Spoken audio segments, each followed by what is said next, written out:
Now concerning the things of which you wrote to me, it is good for a man not to touch a woman. Nevertheless, because of sexual immorality, let each man have his own wife, and let each woman have her own husband.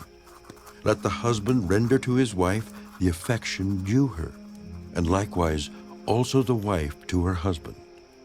The wife does not have authority over her own body, but the husband does.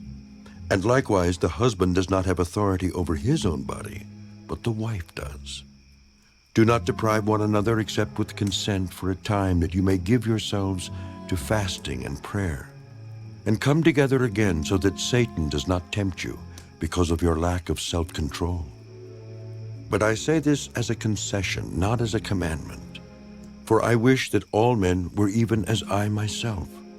But each one has his own gift from God, one in this manner and another in that. But I say to the unmarried and to the widows, it is good for them if they remain even as I am. But if they cannot exercise self-control, let them marry. For it is better to marry than to burn with passion. Now to the married I command, yet not I, but the Lord, a wife is not to depart from her husband. But even if she does depart, let her remain unmarried or be reconciled to her husband. And a husband is not to divorce his wife. But to the rest, I, not the Lord, say, if any brother has a wife who does not believe, and she is willing to live with him, let him not divorce her. And a woman who has a husband who does not believe, if he is willing to live with her, let her not divorce him. For the unbelieving husband is sanctified by the wife, and the unbelieving wife is sanctified by the husband. Otherwise your children would be unclean, but now they are holy. But if the unbeliever departs, let him depart. A brother or a sister is not under bondage in such cases. But God has called us to peace. For how do you know, O wife, whether you will save your husband? Or how do you know, O husband, whether you will save your wife? But as God has distributed to each one, as the Lord has called each one, so let him walk. And so I ordain in all the churches, was anyone called while circumcised? Let him not become uncircumcised. Was anyone called while uncircumcised? Let him not be circumcised. Circumcision is nothing, and uncircumcision is nothing, but keeping the commandments of God is what matters. Let each one remain in the same calling in which he was called. Were you called while a slave? Do not be concerned about it, but if you can be made free, rather use it. For he who was called in the Lord while a slave is the Lord's freedman. Likewise, he who is called while free is Christ's slave.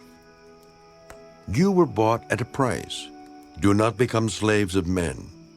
Brethren, let each one remain with God in that state in which he was called. Now concerning virgins, I have no commandment from the Lord, yet I give judgment as one whom the Lord in his mercy has made trustworthy.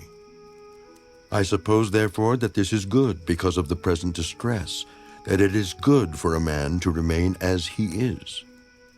Are you bound to a wife? Do not seek to be loosed. Are you loosed from a wife? Do not seek a wife. But even if you do marry, you have not sinned. And if a virgin marries, she has not sinned. Nevertheless, such will have trouble in the flesh. But I would spare you. But this I say, brethren, the time is short, so that from now on even those who have wives should be as though they had none, those who weep as though they did not weep, those who rejoice as though they did not rejoice, those who buy as though they did not possess, and those who use this world as not misusing it. For the form of this world is passing away. But I want you to be without care. He who is unmarried cares for the things of the Lord, how he may please the Lord. But he who is married cares about the things of the world, how he may please his wife. There is a difference between a wife and a virgin. The unmarried woman cares about the things of the Lord, that she may be holy both in body and in spirit. But she who is married cares about the things of the world, how she may please her husband. And this I say for your own profit, not that I may put a leash on you, but for what is proper, and that you may serve the Lord without distraction. But if any man thinks he is behaving improperly toward his virgin, if she is past the flower of youth, and thus it must be, let him do what he wishes. He does not sin. Let them marry. Nevertheless, he who stands steadfast in his heart, having no necessity, but has power over his own will, and is so determined in his heart that he will keep his virgin, does well. So then he who gives her in marriage does well, but he who does not give her in marriage does better. A wife is bound by law as long as her husband lives. But if her husband dies, she is at liberty to be married to whom she wishes, only in the Lord. But she is happier if she remains as she is, according to my judgment. And I think I also have the Spirit of God.